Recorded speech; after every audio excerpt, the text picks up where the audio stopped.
Slow is smooth and smooth is fast. That's not just a Navy SEAL mantra. That's a leadership mindset we desperately need to reclaim. Let me say this straight. You were never meant to grind. I know. Hustle culture tells us otherwise, that the grind is what separates the good from the great, that the only way to succeed is to outwork everybody. But I've seen the other side. Some of the loneliest people I know live in the biggest houses and drive the nicest cars, and they're still grinding. Not for joy, not for purpose, but because they don't know how to stop. And the price? Exhaustion, burnout, a team that works with them that's just as drained as they are. Let's talk about why grind culture has it all wrong and how we replace it with something better. The truth is, grinding is slowing you down. It feels productive, but it's deceptive. Because when you're grinding, here's what's really happening. You're reacting, not responding. You're working harder, but achieving less. You're ignoring fatigue until burnout slams you. It's not just unsustainable, it's ineffective. Grinding gets you nowhere, just faster. So what if we stopped pushing? What if we learned to flow instead? Let's talk about that for a moment. The science of flow state. It isn't some new age hype. It's been studied for decades, starting with psychologist Mihai Csikszentmihalyi. That's a mouthful. When you're in flow, your brain literally shifts gears. You focus deeper. You create faster.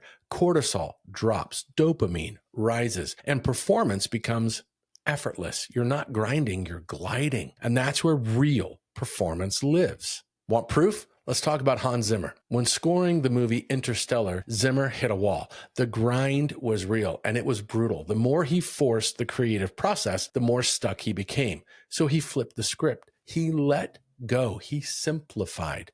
And then he started flowing. And what emerged? One of the most iconic film scores of all time. Seriously, think about how many times you've heard the music from Interstellar on a TikTok or an Instagram as the background music. It's world famous for a reason. It's amazing work that was produced from flow state. The same thing with Steve Jobs. Yeah, he was intense. Yeah, he could be a jerk. But he built Apple's culture around clarity, simplicity, and focus. Steve Jobs knew grinding kills creativity, and flow fuels it. Look at it side by side.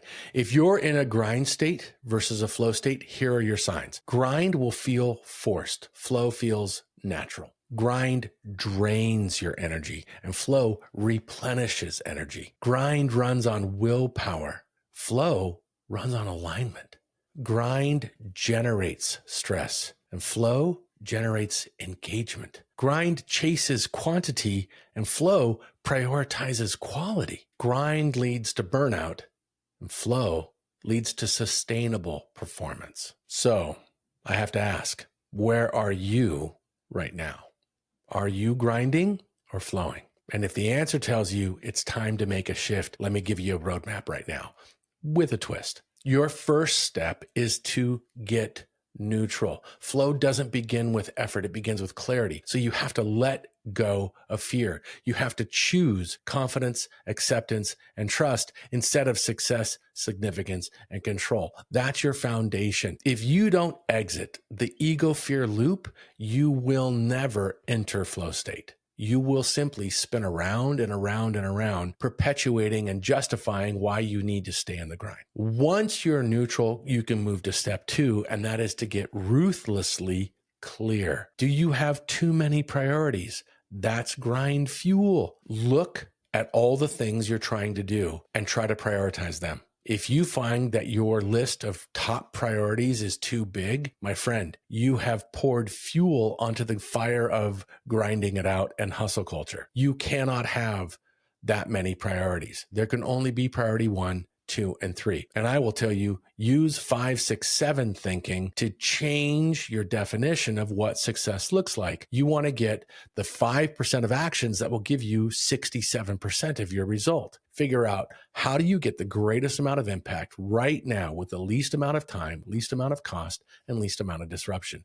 Build your momentum. Get your flow state started in the right way. with clarity and simplicity. Third, now you can align your skill to the challenge. Flow happens when your abilities meet the right level of stretch. Not too easy, not too hard. It's just right. You want to take that Goldilocks mentality into what you're going to do, how you're going to do it, what resources you're going to grab and secure to put into place. You've got to make sure that you've empowered the work that you've chosen to do. That's critical. Clarity without empowerment is demotivating, and you will kill your flow state before it has a chance to gain any kind of strength. And your fourth step, eliminate friction. Every yes needs an army of no's. Flow can last 90 to 120 minutes, so design your day to support it. Find when your energy is perfect for when you want to dedicate that flow state effort, and make sure nothing gets in the way of that time. You might have to over-engineer it so that if you feel like you need to be able to say yes occasionally, you then have built that margin into the amount of time you've reserved. But if you only reserve the bare minimum, you'll have zero margin to play with. I literally double the amount of time I need for flow state on my calendar. And when a client or a colleague needs that time, I am able to flex and give some of it up. I always protect the minimum. That is non-negotiable, and you need to think the same way. So now, time for a mirror moment. It's time to ask yourself, am I always exhausted chasing progress that doesn't come in big enough chunks? Is my work energizing me or draining me? Am I scattered across too many goals and priorities? And where could I simplify to make flow possible? Are you ready for the twist? Now swap the word I for my team. Same questions. What do you notice? Here's the truth. Grinding might get you somewhere, but it will wear you out before you get there. Flow pulls you forward. It makes performance sustainable. It makes creativity joyful. It makes leadership human again. And if you're serious about being a high-performance leader, you've got to stop glorifying the grind and start designing for flow, both for you and your team. Because success isn't about how hard you push. It's about how consistently you flow. Do you feel stuck in the grind and wondering if you've plateaued? We should talk. Coaching isn't about working harder. It's about unlocking the right work and doing it better. Check the notes section to see my Calendly link, and let's see if we're a fit. Holomua. Onward and upward. If this hits home, I've got something more for you. You can check out a free preview of my masterclass on strategic execution. It'll show you how to cut through the noise, get to the real reasons execution breaks down, and ultimately, what to do about it. I'll walk you through a clear, proven framework that actually works. These are genuine best practices and strategies that will stop the grind and get your team thriving. Find the link in the notes section and take a moment now to invest in yourself.